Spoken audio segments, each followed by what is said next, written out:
My 3D assets. What a wonderful time to talk about business. Now, most everybody knows that anything the Rippaverse does will be the most scrutinized thing in comics.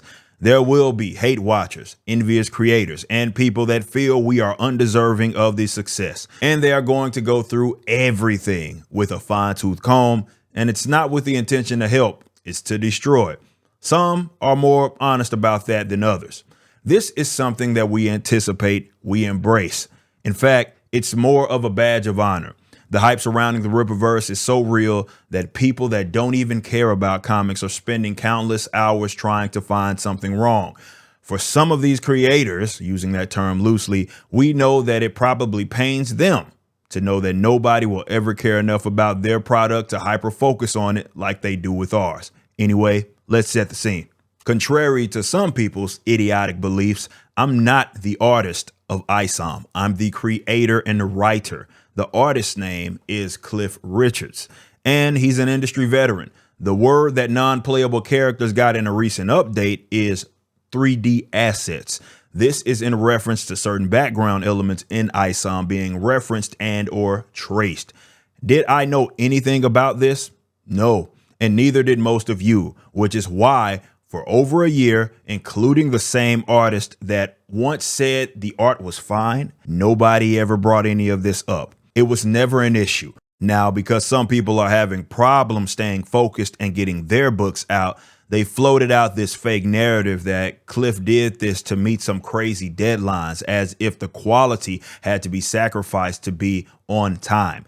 That's not only incorrect, but it's corny, because this is only being said because others are under scrutiny themselves regarding their inability to deliver products, and they already took the money for it. So they think referencing Isom and the errors that it may have, which came out on time, justifies them taking an eternity to complete a project, a book, and then ship it. It's not gonna work. Regardless, no artist that works for the Rippaverse is ever rushed. I asked them what is their work rate, and we go by that. I want them to do the best work that they possibly can. I'm not mad at Cliff, nor am I going to throw him under the bus. You know why? Because he was doing that, and other industry veterans have been doing this for decades. He's doing the same thing he was doing with DC Comics, only nobody said anything because nobody actually goes through and combs through comics like they are this one, especially readers. With that being said, artists may care. Not all artists do this. Some do, others don't. For example, none of this is a problem with Alpha Core because it's not what Joe Bennett does. Would I prefer that Cliff have less of a heavy reference to other models? Yes. I'll speak about that in a bit. The premise I do reject is this dramatization, as if something nefarious is going on, or that this is unique to the Rippaverse and isn't much of a standard. Deadlines are irrelevant to this. Anybody that says otherwise is lying. Cliff Richards has been doing work professionally since the early 2000s. He's worked for all of the major comic book publishers, and he's not cheap. He's worked on Batman to Justice League to Wonder Woman to Rogue to Shazam, Titans, and many, many more. Yet this was never a problem. He's been doing the same method, and the only thing that has changed is the technology is better and it shifted more to digital options. Longtime vets were the ones that even taught him what he knows. But while we're here, let's talk about the element of tracing, because people that aren't artists may be misguided in terms of its usage. Let's first listen to Neil Adams, one of the most notable and prolific artists of all time. Ever heard a fellow student or fan say this? A real artist doesn't trace photographs. That is what is known as an uneducated opinion. Then we have facts. You don't have to write this down, but you should remember it. All the best artists of the last 100 years have traced photographs for their finished work. Sounds a lot different from what an undereducated opinion is, doesn't it? Drew Did illustrated the very best movie poster illustrations in the 60s, 70s, and 80s. Star Wars, Indiana Jones, Back to the Future, Goonies, Blade Runner, Harry Potter, Hellboy, all of them. That was Drew Struzan. All traced from photographs. And the reason that it's not so bad, and in all honesty, guys, is photographs. One photograph, another photograph, another part of a photograph, another part of a photograph. This was a sword, now it's a trident. XY'd the trident, did things to it, altered it, did it, to give me a guide, then I could do this. So the level of referencing or tracing, it differs. Some use it for background objects. Some, like Alex Ross, even admitted to switching to tracing his own work instead of painting from his head.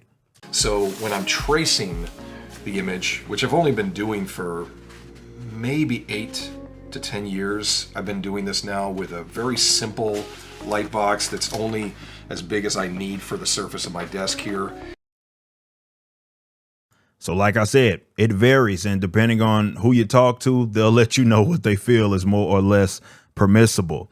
Look, I get it. It'll be a continued debate among artists. I'm not justifying it or even condemning it. I'm just giving it to you straight. As I said, having now been made aware of this, would I just prefer that there's less reliance on external assets? Absolutely. I don't condemn Cliff, and he's not getting fired from Isom, nor am I even upset. Instead, as an owner, I do whatever I need to do to help and elevate him as an artist. This is why our creative team has grown internally since Isom first launched. We're trying to improve these artists, be it our interior guys or our cover artists. It doesn't matter. We want you to be great, and we want you to be better. Having that professional eye, it helps. That's why we added our art director, like Kanan White, who he's around to help Cliff, make him better as an artist. That's how we operate here at the Rippaverse.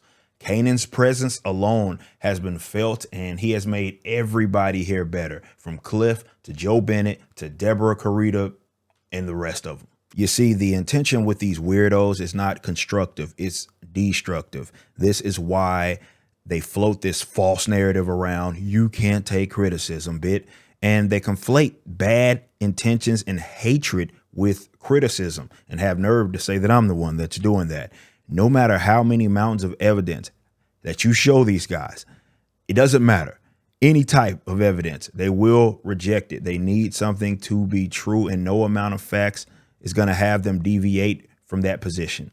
I mean, there are people that still think that we don't even have editors, though we've added several, and many have been in public releases. So with any talent that we bring in for the Rippaverse, I always have that talk with them about the amount of scrutiny that they're going to now get. It doesn't matter if you've worked for Marvel or DC, you haven't seen anything yet. They understand this, and they still love working here. Honestly, it's all flattering. We're not even 2 years old as a company, and people feel that we are important enough to put this much energy in and trying to find something nefarious going on. It's almost sort of having this way of legitimizing us as they try to delegitimize us. We understand this is never going to stop. We're not trying to even make it stop, to be honest. We are more than prepared for whatever they throw at us. We're just going to keep being great. And as our haters spend countless amounts of hours talking about us, it is what it is. They're fans in their own way.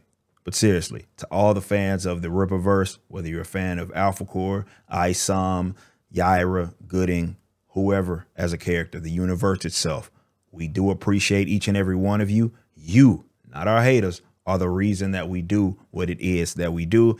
We cannot wait for you to see what we have in store for 2024. Alpha Core #1's pre-order is live. Written by the legendary Chuck Dixon and penciled by Joe Bennett. Visit Rippaverse.com to grab a copy and any of the merchandise items. Be sure to also check out the animated trailer for the campaign, which is the latest project from Rippaverse Studios. Y'all be easy.